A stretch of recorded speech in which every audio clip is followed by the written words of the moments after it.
Okey, nampak? Teruskan.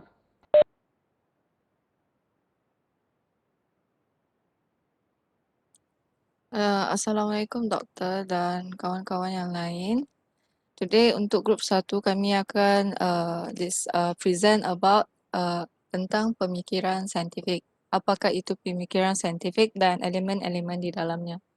So, untuk definisi, uh, as, we- uh, s- as we know, pemikiran saintifik selalu dikaitkan dengan bidang-bidang sains. Tetapi sebenarnya pemikiran saintifik terbahagi kepada kaedah saintifik dan juga falsafah saintifik itu sendiri. So, untuk kaedah saintifik, kita mengaplikasikan apa-apa pengetahuan yang kita ada dalam bidang sains dan juga kemahiran seperti kemahiran berfikir, kemahiran saintifik untuk sejarah analitik dan kreatif untuk menyelesaikan sesuatu masalah. Contoh masalah environment atau masalah dalam tidak semestinya di dalam makmal sahaja, tetapi masalah yang kita ada di dunia sebenar.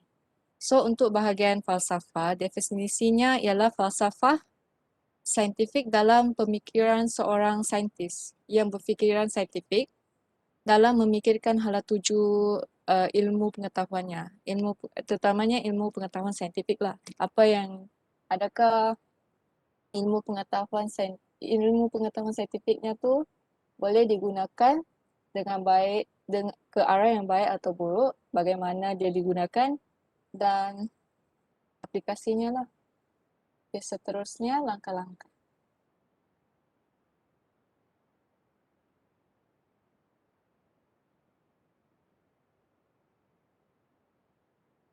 Selamat pagi, dokter dan rakan-rakan sekalian.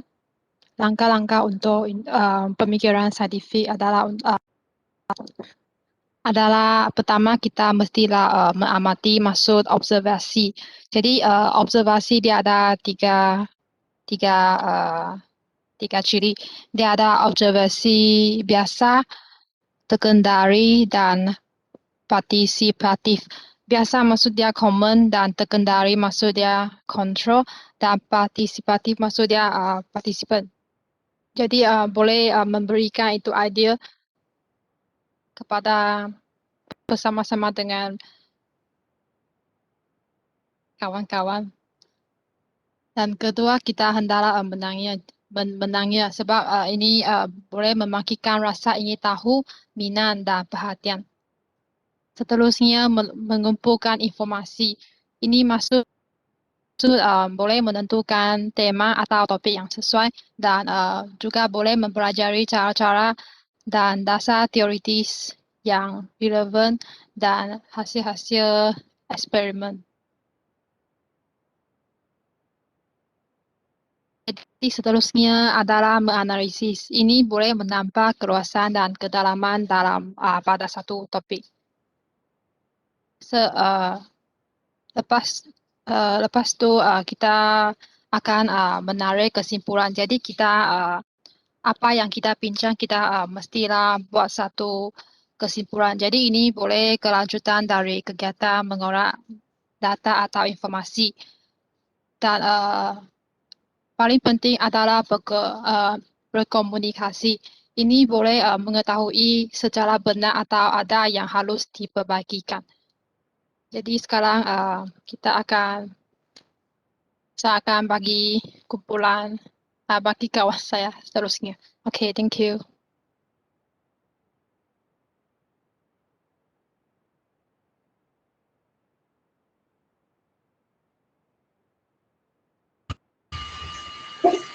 Seterusnya, saya akan bentangkan prinsip pemikiran saintifik. Ada 4 iaitu prinsip empirical. Prinsip empirical ialah berdasarkan pemerhatian. Elemen empirik merupakan elemen yang asas dalam sains. Seterusnya, prinsip rasional iaitu berfikiran rasional untuk membuat kesimpulan berdasarkan idea-idea yang benar. Prinsip objektiviti di mana realism saintifik yang sangat mementingkan pencapaian kebenaran dalam sesuatu maklumat. Dan akhir sekali ialah prinsip kausaliti iaitu prinsip dasar tumpuan segala usaha pemaparan dalam segala bidang pemikiran manusia. Seterusnya, saya serahkan kepada kawan saya untuk bentangkan kepentingan.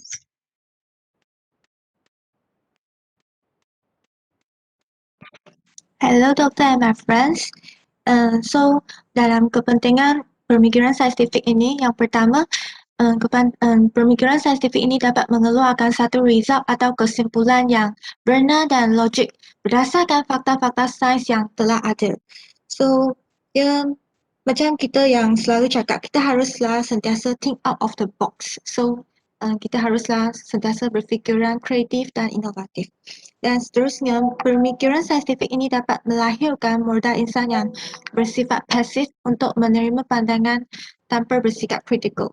Ini bersifat pasif ini bermaksud tidak niat untuk menerima pandangan orang lain.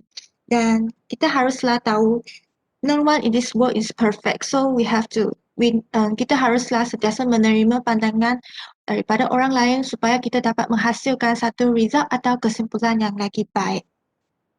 Dan pemikiran saintifik ini juga dapat membantu dalam melahirkan modal insan yang kreatif dan mempunyai daya reka cinta. Insan yang berdaya reka cinta ini yang kuat boleh membantu dalam perbangkitan teknologi sesebuah negara dan ini dapat membawa banyak kebaikan kepada sesebuah negara. Dan seterusnya saya akan serah kepada Fatihah untuk menerangkan tentang teras pemikiran saintifik ini. Seterusnya, hello. Alah, tak dengar.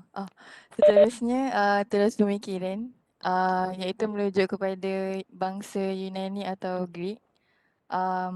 Amalan metodologi saintifik yang diamalkan oleh bangsa Yunani atau Greek iaitu kebebasan berfikir, bermaksud berfikiran bebas dan tiada terhad, yang membenarkan mereka bertindak sesuka hati kerana mereka tidak mempercayai hari pembalasan.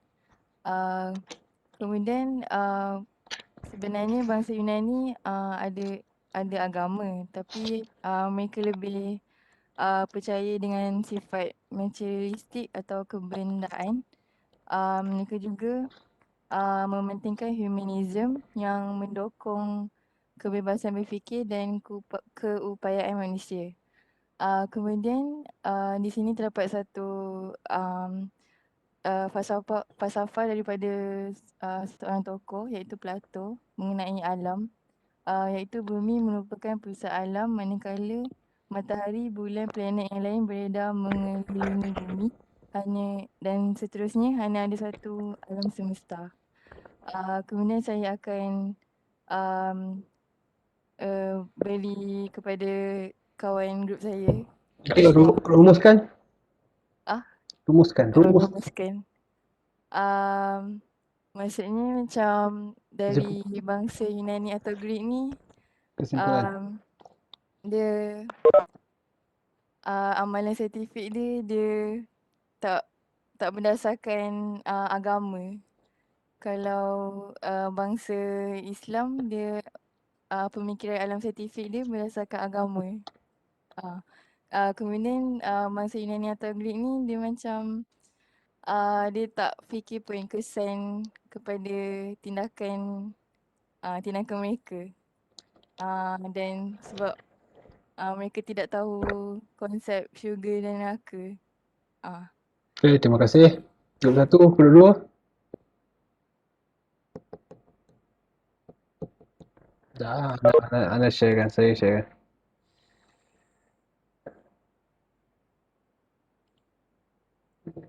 Tak keluar pula.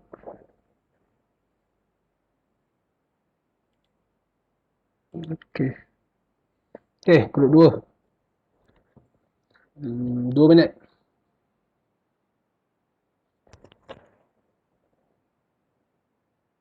Assalamualaikum. Salam. Saya Fatin dari Grup 2 akan membentangkan tentang pusat perkembangan ilmu sains di dunia Islam. Sains bermaksud pengetahuan. pusat perkembangan ilmu sains di dunia, Islam berkembang maju terutamanya di dinasti Abbasiyah. Dinasti Abbasiyah merupakan pilar utama pengembang sains Islam dan waktu kekuasaannya daripada tahun 750 Masihi hingga 1258 Masihi. Dinasti Abbasiyah sangat terkenal dengan ilmu yang berhasil daripada kesusasteraan, teologi, filsafat dan ilmu alam dan kedoktoran. Al-Ulum Al-Aqliyah adalah ilmu-ilmu intelek yang hampir sepenuhnya diperoleh daripada akal dan pengenalan empiris. Al-Ulum Al-Naqliyah merupakan ilmu yang disampaikan Tuhan melalui wahyu tetapi melibatkan akal. Okey. Perkembangan ilmu sains di dunia Islam berkembang di seluruh dunia. Sebagai contoh di Kahirah. Kahirah merupakan ibu negeri kerajaan Fatimiyah. Negara Islam paling berkuasa di dunia. Kahirah merupakan sebuah akademi Dar al-Hikmah yang didirikan pada masa Khalifah Al-Hakim yang setanding dengan institusi-institusi di Cordoba, Baghdad dan lain-lain. Kahirah Okey. juga mempunyai Masjid Al-Azhar sebagai simbol dinasti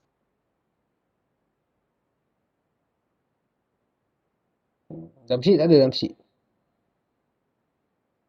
kota Baghdad. Kota Baghdad telah menjadi kota intelektual semasa Damsyid ada pemerintahan Damsyid. Damsyid. tak ada. Okey, nanti tambah sebelum hantar. Tambah satu lagi. Okey, jadi jelas Kahirah, Baghdad, Cordoba. Okey, Baitul Hikmah yang paling terkenal sekali. Okey, Damsyid ada. Jadi tambah Okey. Okey, terima kasih kepada kumpulan 2, kumpulan 3.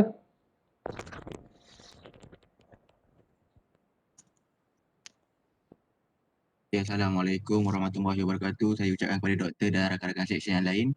Kumpulan 3 akan menerangkan lebih lanjut tentang ekosistem keilmuan Islam. 2 minit. Yang pertama adalah agama. Agama yang diterapkan adalah agama Islam. Yang pertama adalah agama Islam pendorong utama untuk menuntut ilmu. Yang kedua adalah agama Islam sesuai dengan pengajaran dengan ajaran agama Islam. Yang ketiga adalah bersifat terbuka dan berfikir secara kritis. Seterusnya saya serahkan kepada rakan saya. Okey, untuk seterusnya poin ilmu yang tidak bertentangan dengan agama terus diamalkan dan berkembang, manakala ilmu yang bertentangan terutamanya aspek kepercayaan telah diubah. Tauhid asas kepada segala ilmu dan fardu ain dan fardu kifayah adalah berdasarkan fardu ain berdasarkan untuk individu dan fardu kifayah berdasarkan komuniti.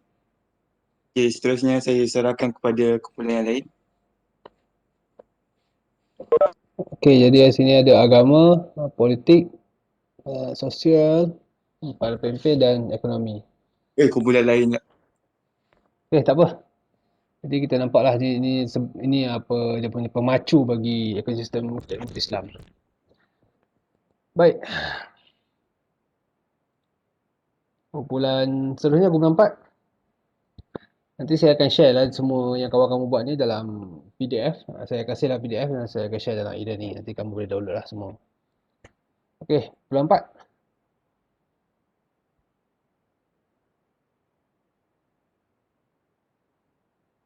Okey, hai, Assalamualaikum. Salam. Saya present untuk kelompok. Okey, 2 minit. kaedah saintifik oleh para saintis Muslim terdahulu.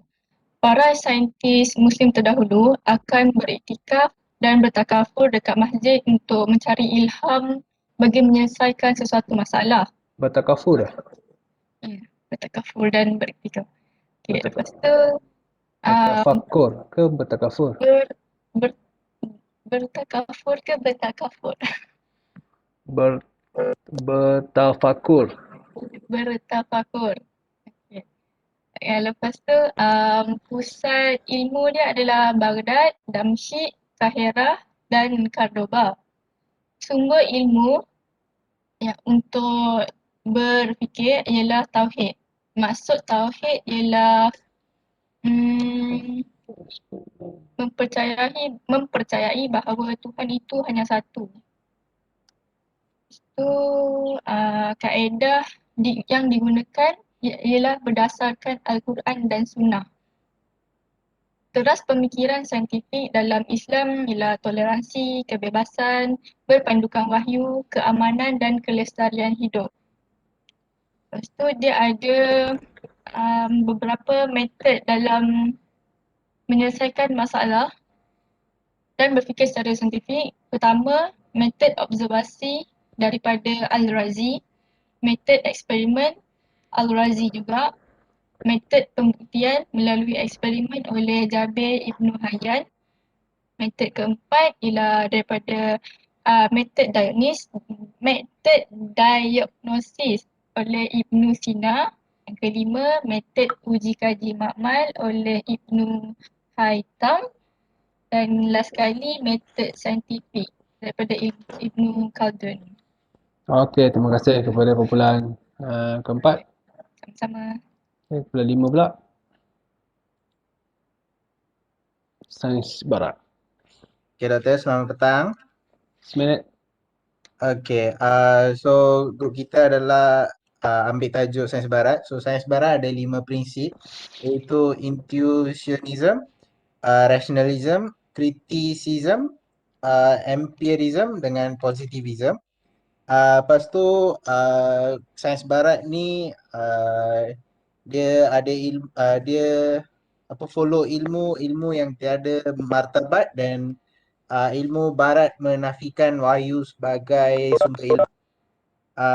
Dan sifat-sifat sains barat ni adalah individualism, sikap bebas emosi, setia bersama kumpulan, kesejagatan, matlamat menghalalkan cara dan bersifat praktikal dan pragmatik. Selain tu, asas sains barat ni follow adalah manusia sebagai makhluk jasad. Asas falsafah sains barat iaitu materialism, berpaksikan ideologi dan kerahsiaan dibolehkan.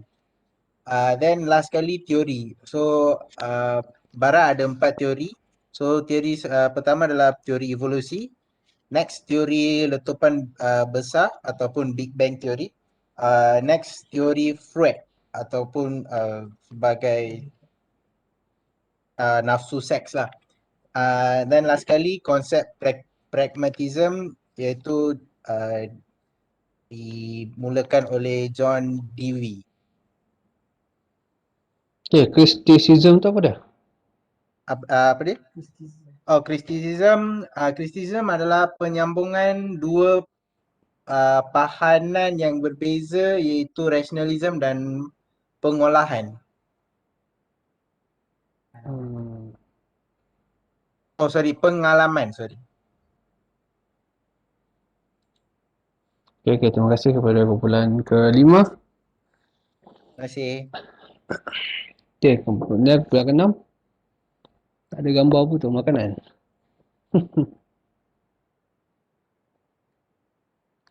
Okay, kumpulan ke-6.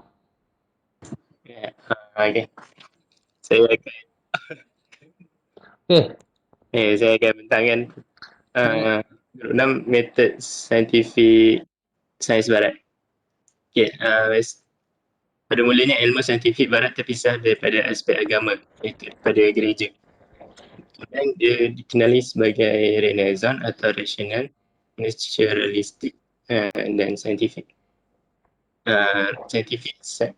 Metod saintifik sains barat mengamalkan rasionalisme iaitu ilmu sains dianggap benar. Antara metod dia, aliran dia bermula daripada observasi, kemudian hipotesis, eksperimen untuk uji kebenaran hipotesis, kemudian analisis data dan akhir sekali rumusan. Kemudian metod saintifik barat terbahagi kepada 4 proses iaitu cerapan, generalisasi, huraian dan ramalan. Selain itu ada juga metod inquiry iaitu berdasarkan observation, iaitu kajian berdasarkan pemerhatian. Metod saintifik sains barat juga didasari dari pelbagai falsafah barat yang terkemuka. Kes ilmu saintifik yang barat juga dikeluarkan disokong oleh pelbagai multidimensi seperti kerajaan, sistem pendidikan, orang awam dan lain-lain. Tokoh sains barat ni adalah Rene Descartes, iaitu father of modern philosophy. David Hume, Scottish Enlightenment. Okay, terima kasih kepada kumpulan Kadam. Excellent. Jadi eksperimen barat ni lebih pada metod saintifik dan lebih pada ni lah eksperimen Ya. penekanan secara objektif. Okey, kumpulan 7. Seminit. Selamat petang doktor dan rakan-rakan sekalian. Kami daripada grup 7 akan membentangkan tentang ekosistem sains barat. Nama saya Maysin. So, poin yang pertama ialah sains barat bertaraskan konsep materialisme. Materialisme adalah satu pemahaman bahawa perkara yang benar adalah benda yang berjirim dan semua perkara yang berlaku adalah kesan daripada perkara yang berjirim. Contohnya, pemikiran dan kesedaran manusia adalah berpunca daripada interaksi proses biokimia dengan sistem saraf manusia. So, sekiranya proses ini tidak berlaku, kemahiran memikir tidak akan berlaku. So, next saya akan pass kepada Wan Tian. Selamat petang ke saya Wan Tian. Ya, habiskan terus Wakim. Mereka akan berpegang pada konsep jasad sahaja iaitu aliran monisme. Aliran monisme ini originate dari 18 century. Aliran ini hanya mengutamakan jasad manusia sahaja yang telah dikenali sebagai materialisme yang Maysin bentangkan tadi. Dalam aliran ini minda difahami sebagai tidak lebih daripada hasil ada proses akibat daripada otak manusia itu sendiri. Aliran ini menolak aliran dualisme dan juga elemen rohani atau roh dalam diri manusia. So, next saya pass kepada rakan. Siapa?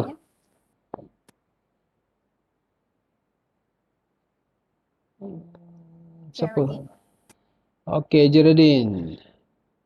Apa terangkan tentang R&D tu? Doctor. Good morning, Doctor and friends. My name is Yu Chen, and I now sekarang membentangkan tentang R&D tanah dan anugerah.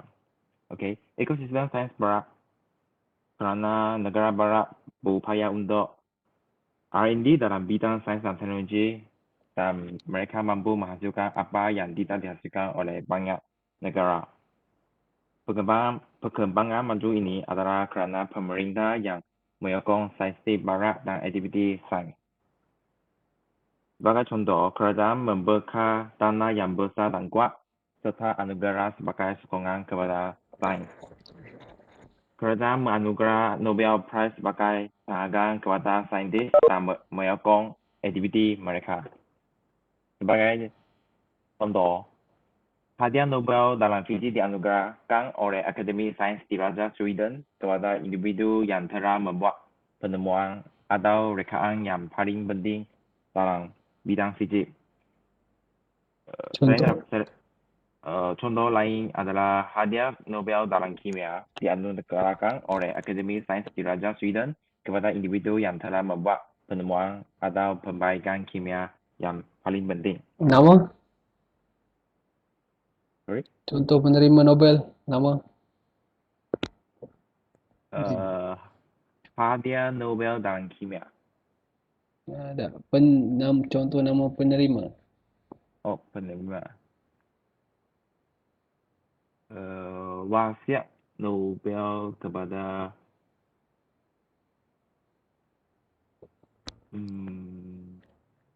contoh nama penerima seorang.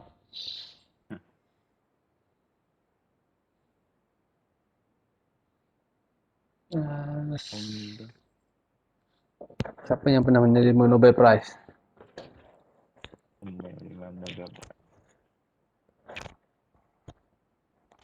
Obama.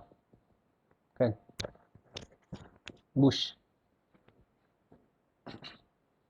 Contoh ialah Wilhelm Röntgen dalam tahun 1901. Bidang? Bidang? Dalam bidang fizik.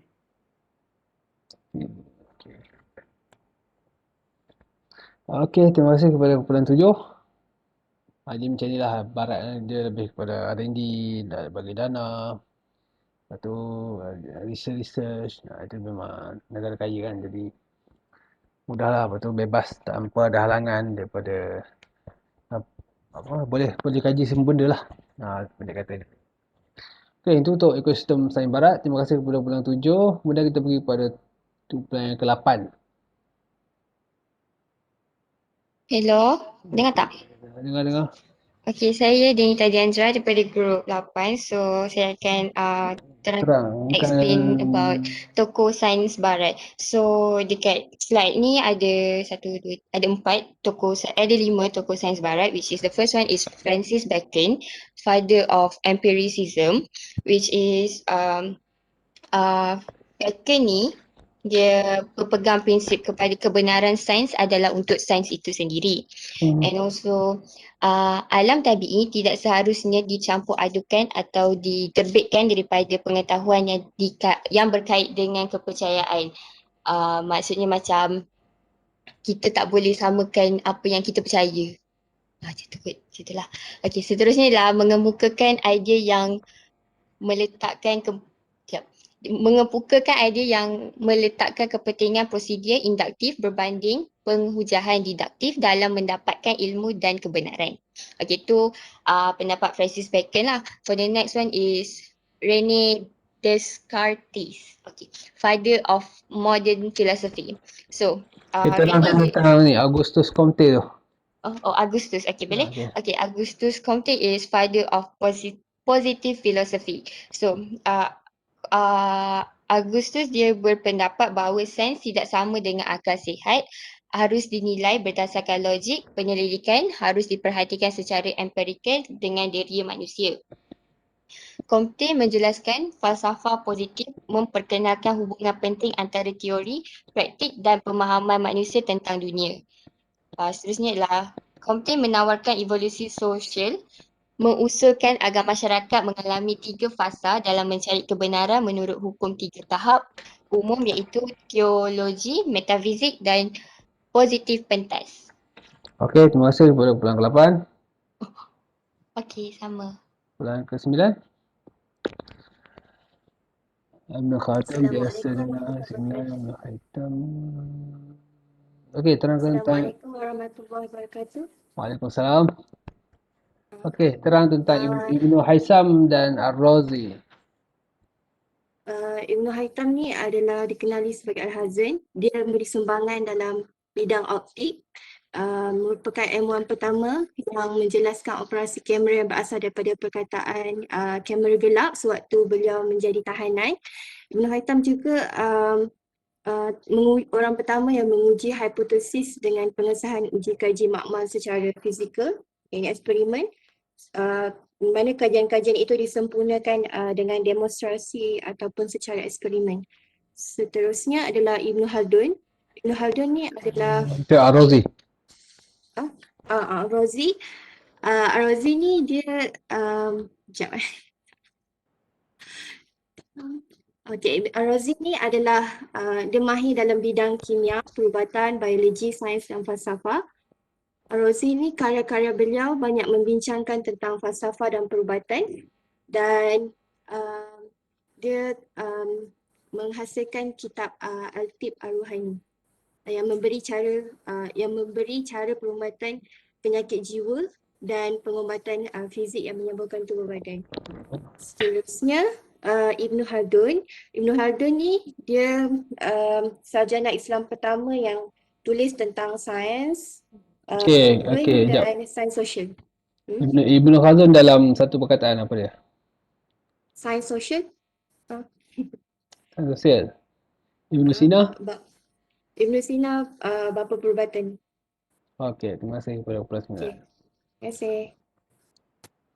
10. Hai, saya Adia Sabrina daripada kumpulan 10. Tajuk tokoh sains Yunani. Okay, yang pertama, tokoh dia adalah Pythagoras. Merupakan ahli matematik. Beliau terkenal dengan sumbangan teorem Pythagoras. Mengasaskan falsafah Pythagoreanism. Dia menyatakan bahawa semua berkait dengan matematik boleh diramal dan diukur dalam bentuk corak ataupun ulangan. Yang kedua adalah Archimedes iaitu bapa kalkulus, merupakan ahli fizik, matematik, astronomi dan juga falsafah Yunani dan juga jurutera. Sumbangan terbesar dia adalah mengenai isi padu, air dan juga graviti. Hasil karya yang dihasilkan adalah Archimedes Palimpsest, The Sun Reckoner, The Works of Archimedes. And then yang seterusnya adalah Hippocrates iaitu bapa perubatan, merupakan tokoh perubatan yang terkenal. Dia pakar dalam bidang anatomi, itu badan. Beliau juga menghasilkan lebih daripada 70 buah buku yang terkenal sebagai koleksi Hippocrates. Teori Hippocrates juga dipanggil sebagai teori humor ataupun teori tentang 4 humor. Beliau merupakan pengasas Hippocratic School of Medicine. Kemudian adalah Claudius Ptolemy iaitu merupakan ahli matematik, geografi, astronomi. Hasil karyanya adalah karya astronomi yang pertama iaitu Almagest iaitu pengetahuan astronomi dunia Greek yang berasas dari hasil karya Hipparchus. Yang kedua adalah karya utama Geographia iaitu tentang susunan geografi dan juga Romawi. Yang ketiga adalah karya astrologi iaitu 4 buku iaitu cuba menyesuaikan astrologi horoskop kepada falsafah semajadi Aristoteles. Terima kasih. Okay, terima kasih. Macam mana sebut Claudius Ptolemy tadi? Claudius Ptolemy. Okay, terima kasih. Okay, kemudian grup 11. Dengar ke? Jauh, Assalamualaikum. dekat sikit. Assalamualaikum. Suara tu jauh. Dengar ke? Assalamualaikum. Dengar tapi kecil. Assalamualaikum. Tak ada je. Macam mana? Tadi jauh, sekarang ni dekat tapi dia tak kuat. Okey, jelas tak? Okey lah, boleh lah dengar. Baik, Okey. teruskan. Kalau kepercayaan ketuhanan tamadun Greek, dia ada konsep politism, iaitu diorang ni ada banyak tuhan, sama dengan konsep agama pagan. Benda-benda ni adalah tahun sebelum 600 sebelum Masihi, so memang dah lama lah. Dia sangat-sangat bertentangan dengan monotheism, iaitu tauhid kepada satu Tuhan sahaja. Dan diorang percaya bahawa dewa-dewa ini ada memiliki sifat-sifat manusiawi seperti berkahwin, beranak pinak, makan, minum, berperang. Namun tinggal jauh daripada manusia. Dan diorang ada beberapa nama macam Zeus, bapa Tuhan, Ares, anak kepada Zeus, Tuhan peperangan Athena. Dan start 600 tahun sebelum Masihi telah lahir ahli-ahli falsafah yang memisahkan unsur-unsur pendewaan ni. Diorang tak bersetuju sebab menganggap mustahil dewa-dewa ada sifat-sifat seperti manusiawi. Dan ahli-ahli falsafah ni dia dengar ke? Ahli-ahli falsafah ni bertukar dia berpercaya bahawa sifat semula jadi telah melibatkan peranan dewa-dewa tanpa melibatkan peranan dewa-dewa dalam penciptaan manusia. Ada yang beranggap unsur air berubah-ubah, ada yang beranggap unsur udara berubah-ubah. Walau bagaimanapun masih ada yang menganggap Tuhan ni wujud, iaitu Aristotle. Dia menganggap Tuhan tu wujud, namun hanyalah sebagai penggerak pertama alam semesta dan tidak mempedulikan dunia selepas itu. Jadi nak katanya pengaruh tamadun Yunani kepada ketuhanan ni dia berubah mengikut evolusi falsafah mereka. Itu saja kot. Okay, terima kasih. Tu kepercayaan ketuhanan tamadun Greek. Kemudian pergi kepada grup ke-12. 12. Okay, Bismillahirrahmanirrahim. Saya daripada grup 12 akan menerangkan tentang biodata dan profil René Descartes. Untuk secara generalnya, René Descartes ni dia merupakan tokoh falsafah Perancis. Dan René Descartes ni dia dikenali sebagai bapa falsafah moden kerana beliau meninggalkan falsafah skolatik Aristotelian yang lazim pada zamannya dan mengembangkan sains mekanistik yang baru. Lepas tu dia ni merupakan salah satu ahli fikir utama dalam revolusi saintifik di dunia barat. Beliau ni banyak contribution dia. Besides of philosophy, dia pun aktif in mathematics, seperti dia juga memperkenalkan sistem koordinat kartis dan analytical geometry. Lepas tu untuk dia punya contribution dalam filosofi is dia memperkenalkan method of doubt. Tu je. Okay ke? Kenapa popular tu dia punya kata-kata tu? I think therefore I am doktor. Dia memperkenalkan I think therefore I am is dia punya base macam dia cakap I think therefore I am is dia cakap yang dia ni manusia macam mana Sekejap saya check balik. Wait.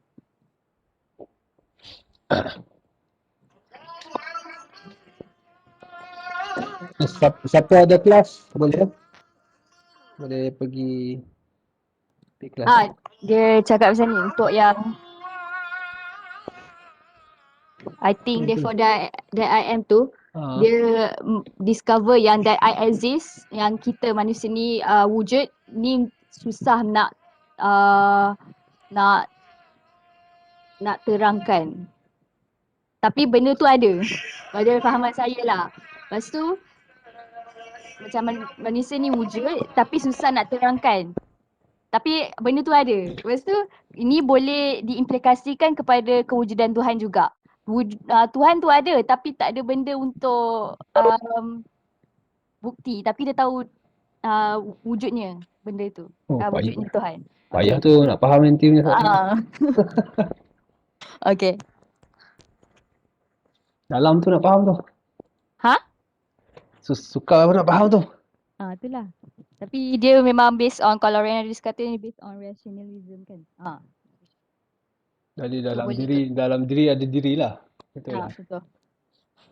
Okay, terima kasih. Okay. Kemudian kita pergi kepada grup yang terakhir. Grup yang ke-13. Okay. Assalamualaikum dan salam sejahtera semua.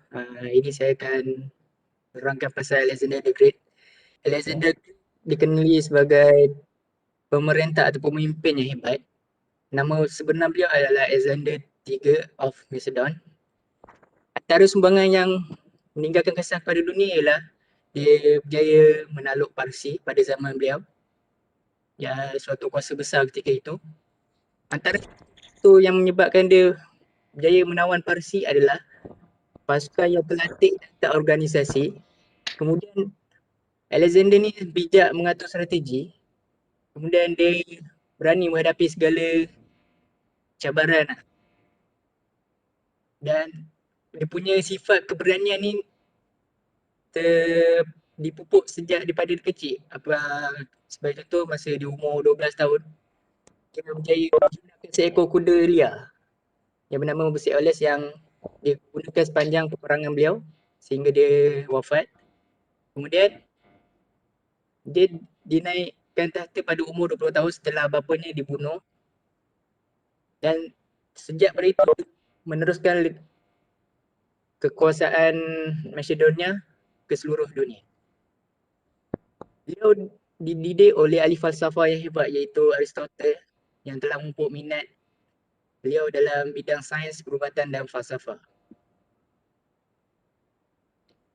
Okey. Dah. Dah. Okey, adakah Alexander the Great ni Iskandar Zulkarnain?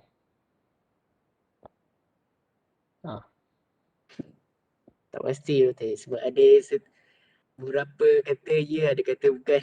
Yang Zulkarnain yang disebutkan dalam Quran tu kan? Ya Zulkarnain inna ya'juj wa ma'juj mufsiduna fil ard. Adakah dia yang disebutkan dalam Quran tu? Adakah dia yang dikisahkan? Perlu baca lagi. Saya tak pasti. Okey, nanti kena tulis tambah sikit belakang tu. Adakah dia yang dimasukkan sebagai, dia tulis sini. disebutkan sebagai Iskandar Zulkarnain. Timur Tengah dan Sikandar India. Macam Sikandar sekarang kan. Okey. Nanti cari ya. Tapi kalau ikut ni salah lah kan. Iskandar Zulkarnain yang sebut kalau Quran tu dia lahir pada zaman Nabi Ibrahim. Yang ni zaman Aristotle kan. Satu Islam, satu kafir. Jadi bukan kafir lah, satu non-Muslim. Okey.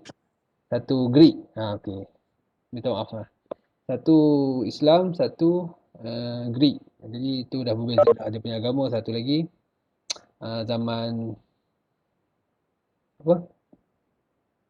Satu lagi zaman yang berbeza, zaman Nabi Ibrahim dengan zaman Greek. Itu yang sah, itu yang ni lah. Yang kenapa kita membezakan antara Iskandar Zulkarnain dengan dari sudut agama dan dari sudut latar belakang masanya. Okey. Baik. Baik. Kemudian habis. Okey, terima kasih dan saya akan share slide ni. Mungkin selepas saya download PDF dan saya akan letak dalam e-learning. Dan nanti kamu boleh tengok untuk sebagai rujukan dan sebagainya lah. Dan untuk makluman, start minggu ni dah semua section dah buat untuk semua section dah buat ni lah, dah buat ujian. Dan untuk ujian section ni nanti saya akan maklumkan kalau saya buat. Saya akan buat tapi nanti saya maklumkan dan saya akan buat dalam bentuk subjektif, maknanya dia essay. Okay. 20 markah. Okay, apa-apa nanti saya akan update dan jangan risaulah tentang ujian, itu senang saja. Okay, nanti minggu depan ada kelas tak? Minggu depan? Ya, dah. Ada, okey. Jadi kita akan straight pada topik yang kelima lah minggu depan.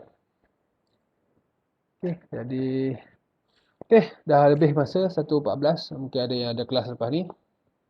Okey, terima kasih atas kehadiran semua dan minta maaf kalau ada salah silap dan terkasar bahasa ke, terlanjur. Dan kita jumpa pada minggu hadapan pada hari dan waktu yang sama. Dan Doktor, okey, ya. itu test 1 sampai bab 4 kah? Biasanya 1 sampai bab 2 saja ataupun bab 3. Biasanya 1 hingga 3 lah. Okey, thank you doktor. Okey. Okey, itu biasa 1 hingga 3 itu untuk test lah. Nanti dia update balik. Kadang-kadang dia berubah, kadang-kadang ada yang nak objektif, ada yang nak selektif. Nanti kita tengok balik dengan penyarah macam mana. Baik, kalau tak ada apa-apa lagi kita boleh bersurai dan nanti apa-apa boleh update dalam grup dan terima kasih atas kehadiran semua dan kita jumpa pada minggu depan. Assalamualaikum warahmatullahi wabarakatuh dan selamat sejahtera. Minta maaf doktor, attendance dah bagi ke? Attendance. Saya masuk lambat tadi. Nampak macam belum bagi lagi. Oh. Okey.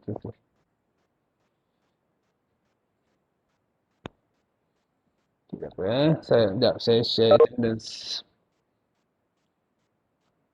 Tadi buka tak boleh tadi. Sekejap. Saya try buka balik.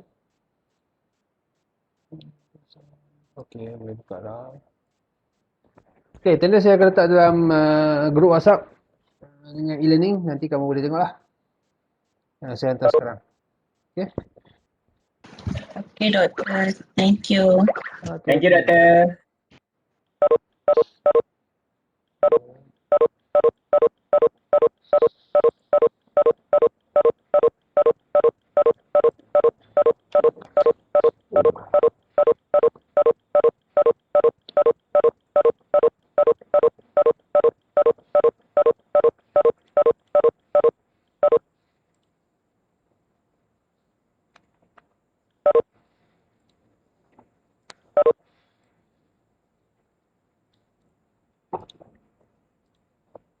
Sebelas.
Kejap, kejap.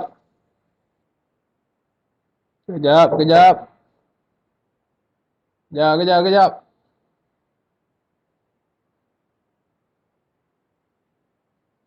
Sabar, sabar.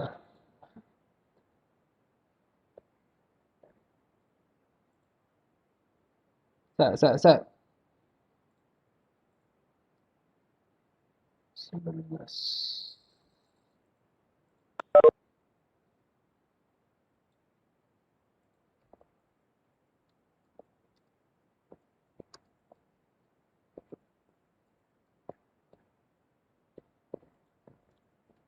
Ya, buat habis kelas, ya.